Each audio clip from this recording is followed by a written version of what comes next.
The light always hit my desk just right in the mornings. 18 years in the same corner of SolaraTech's downtown Seattle office, and I never stopped appreciating that golden sliver of warmth. Today, though, it felt colder. The blinds were half drawn, the air slightly too still, as if the building itself knew what was coming.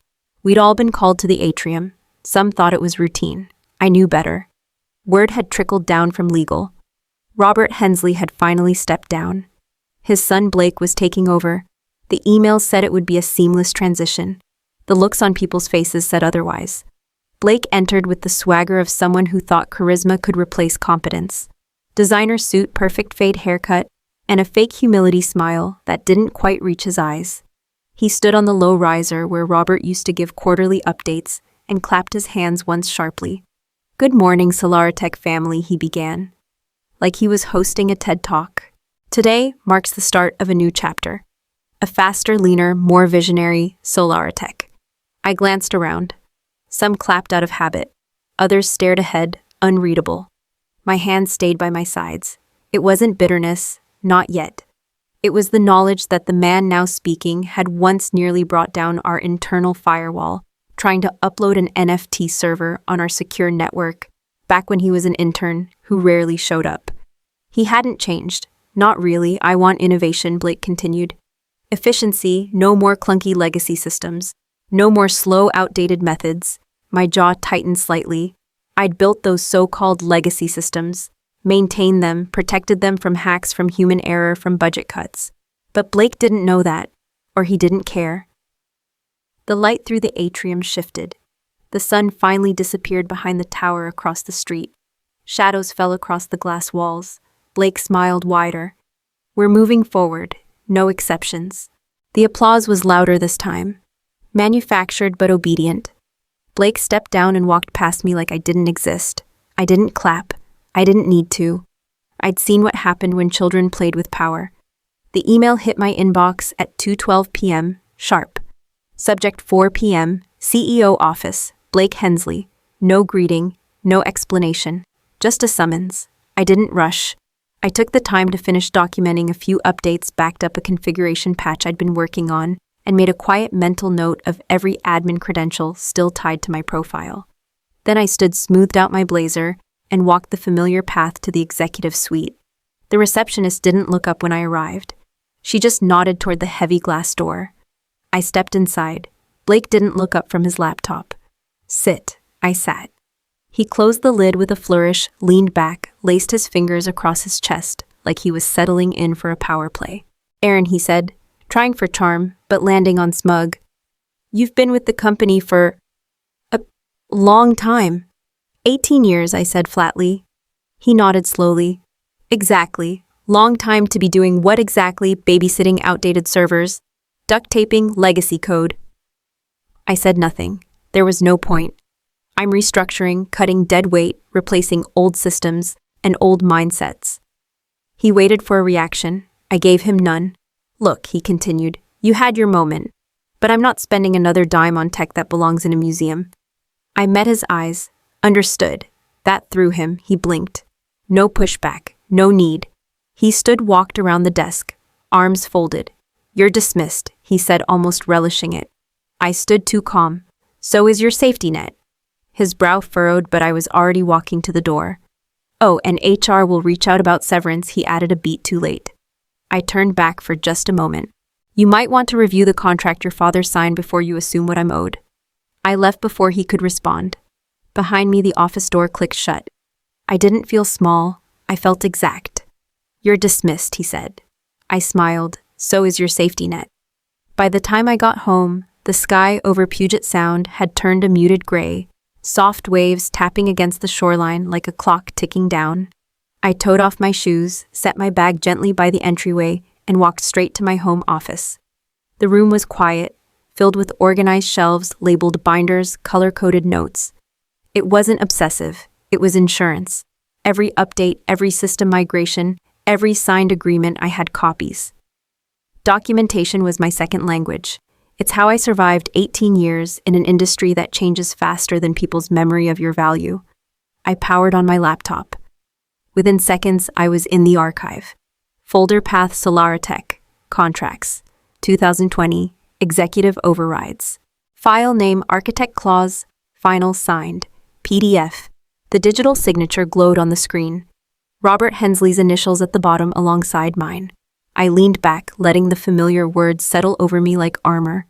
In the event of involuntary termination without cause or severance, the employee, Aaron Parker, shall retain authority to revoke administrative access, disable internal integrations, and secure SolaraTech systems to prevent unauthorized continuation of proprietary frameworks.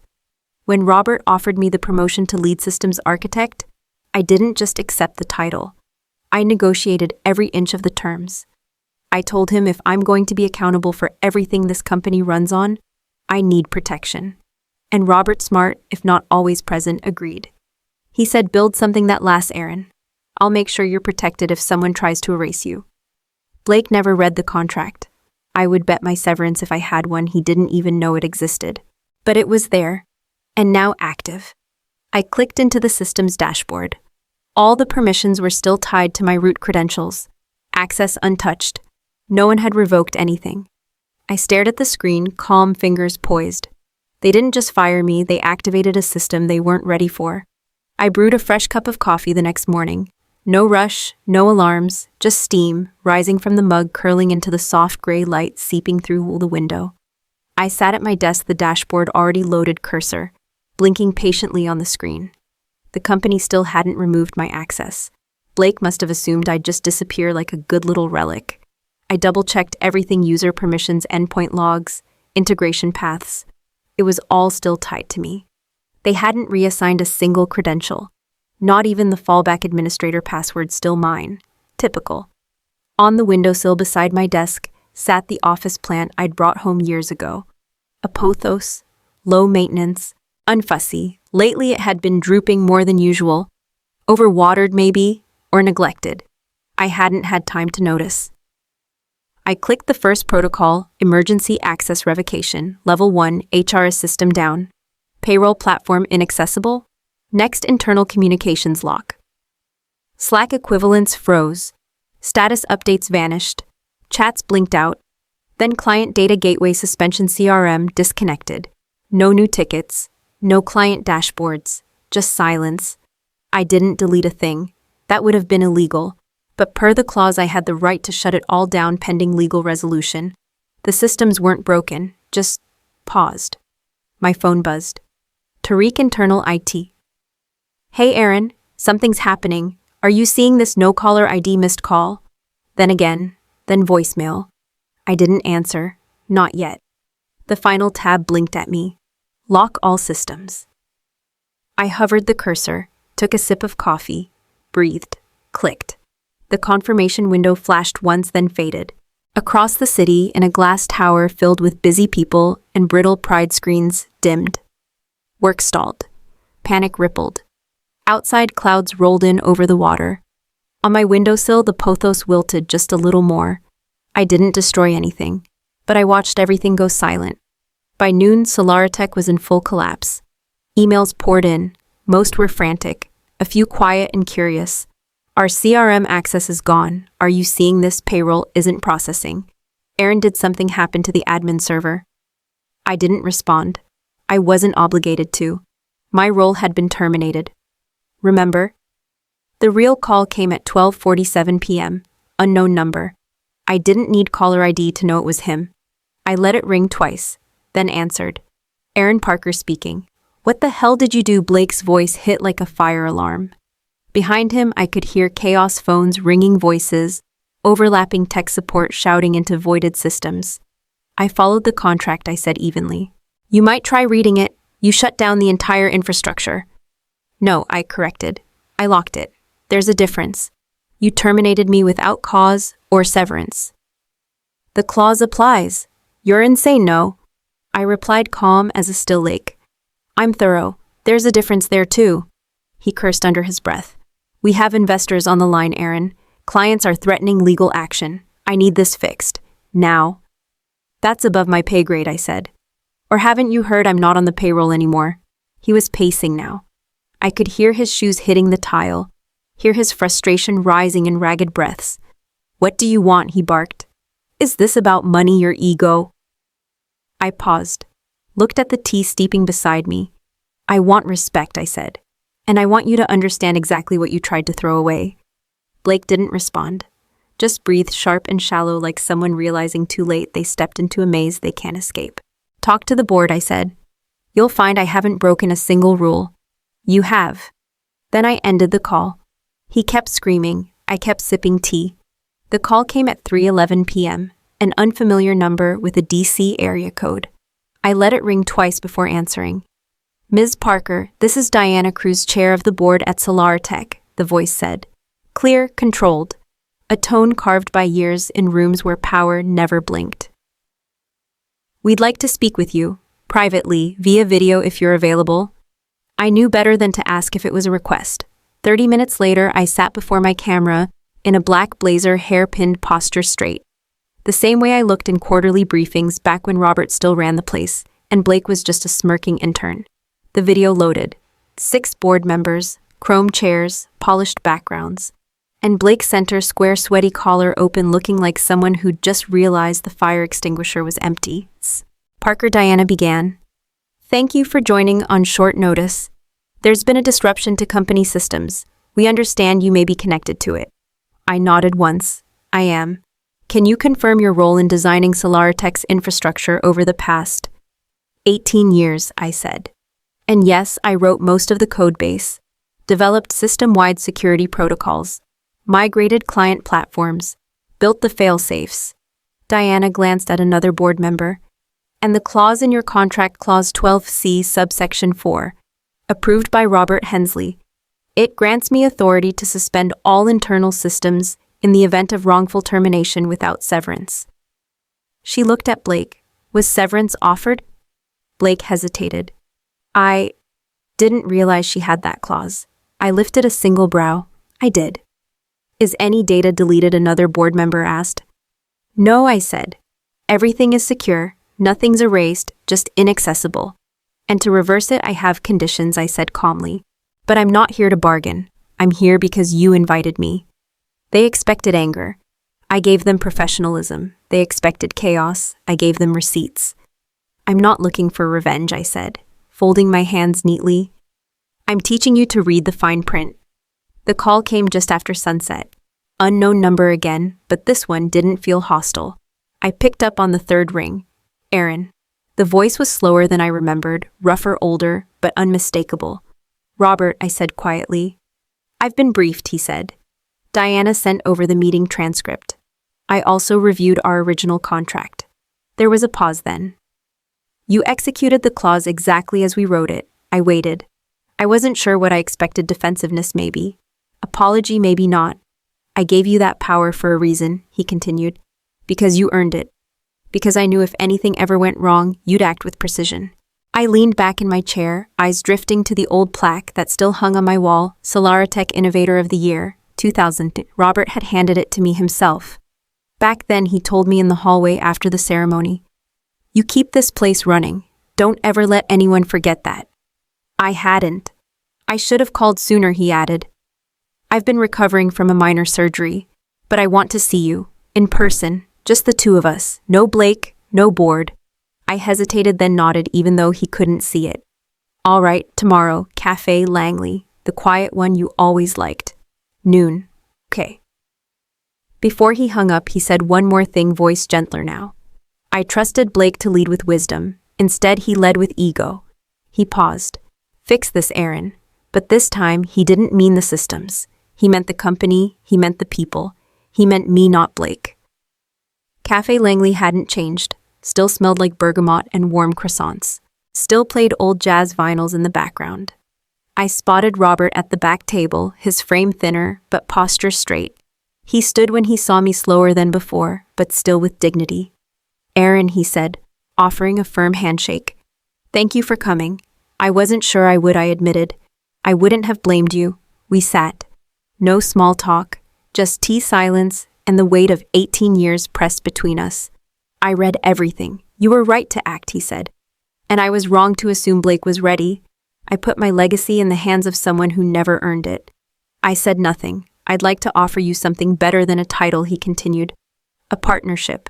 You'd retain co-ownership of the systems you built. Public recognition, a board vote. You deserve more than a thank you. I looked at the leather folder he slid across the table. The papers were real, the terms solid, but I didn't reach for it. Only if conditions are met, I said. He raised an eyebrow. My former team, every engineer gets back pay for every hour they've worked trying to untangle Blake's mess. They get permanent contracts, real benefits. No more floating in temp status while the company leans on their skills. Robert nodded slowly. Done. And my name goes on every document I've authored. No more internal tools labeled developed by IT. My name, my work. Of course. We sealed it with a handshake, no lawyers needed. Later that night back home, I placed a candle on the windowsill. Lavender, calming, intentional. I lit it with steady hands, not for revenge, not even for closure, but for clarity. For what I was choosing to rebuild. They wanted my silence. I gave them terms instead. The office looked the same on the day I returned: clean lines, glass walls, the faint hum of machines rebooting after days in the dark. But everything felt different. Quieter, sharper. Like the building itself was holding its breath. I sat at the same terminal I used during my final years at SolaraTech. Same chair, same keyboard. But this time, I wasn't an employee returning to work. I was a co-owner here to bring the lights back on. I entered my credentials. The dashboard lit up with green indicator systems waiting for permission to re-engage. No ceremony, no announcement, just me, a blinking cursor, and a city holding its breath outside the window. I typed a string of commands. Restored employee portal, unlocked CRM access, reinitialized payroll flow, reconnected client databases. Within minutes, confirmation emails began rolling in. Platform access restored. Client accounts syncing. Thank you. Some came from people I hadn't heard from in years. Quiet engineers, account managers, even someone from legal, none from Blake. I saw him in the hallway on my way out. Same tailored jacket, less arrogance in his shoulders. He nodded once, curt and stiff, said nothing. I didn't need his apology. Not anymore. Still, as I passed him, I realized something I hadn't let myself feel until that moment. This wasn't triumph, it was relief. Exhausted, hollow relief. Because what I built was intact, but what I gave to build it, that was never coming back. 18 years of late nights and missed holidays. Of biting my tongue while others claimed credit. Of protecting a company that didn't know how fragile it really was. I paused at the elevator, looked back once, not at Blake, not at the building, but at the team clustered near the conference table reading the confirmation notices. Smiling with something that looked like hope. He thought the company needed control. It always needed care. The server room was colder than I remembered. Not the kind of cold that came from machines, but the kind that lives in long, humming silences. Blue indicator lights blinked softly, steady as heartbeats. This place had always been the real pulse of SolaraTech. Not the boardroom. Not the corner offices. Here. I ran my hand gently across the edge of the mainframe casing. I'd helped install it back when this company was still running on hope and overworked caffeine. Back when every problem had a workaround and every fix meant someone could keep their job another day. Footsteps behind me. Didn't think I'd find you here, Tariq said. He stood just beyond the door, hands in his pockets. The same quiet steadiness he'd had when I mentored him years ago. They said you'd left. Not quite, I replied. Had one more goodbye to make. He stepped forward, eyes scanning the room. They don't know what you saved. They don't need to, I said softly. He looked at me, then really looked. We do, every one of us. You didn't just hold the line. You built it. I smiled faintly. Then it's yours now. Protect it better than they ever protected us. I turned back to the mainframe, let my fingers rest there a moment longer. It didn't hum louder or glow brighter, but somehow I still felt it recognition. Farewell, I walked out without looking back. They tried to write me out of the code, but I was always in the core. The sign outside the modest 2-story building read Parker Systems.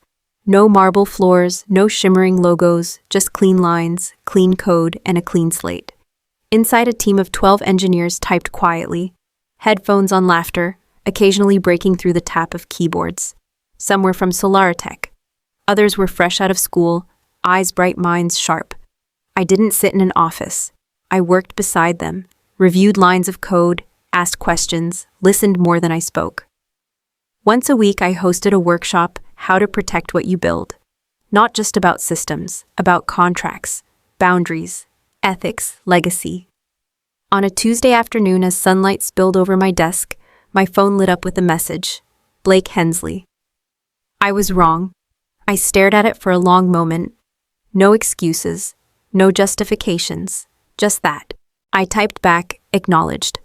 I didn't say thank you, didn't say it's okay. Some things aren't about closure, they're about confirmation. Later that month, I stood on a small stage at a tech conference delivering a keynote called The Invisible Architect. I told the truth about erasure, about endurance, about what happens when you're the quietest person in the room, but the one holding it all together. Afterward, a young woman approached me. I want to be like you someday. I smiled. Then start by never letting anyone speak over your work. Ever. That night, I passed the front door of my building again. Ran my fingers over the engraved letters. Parker Systems. They'd tried to reduce me to a salary line. Dismiss me with a careless signature. Erase what they didn't understand. But I didn't fight to be seen. I built something too solid to be ignored. They erased my title, so I carved it into every door I walked through.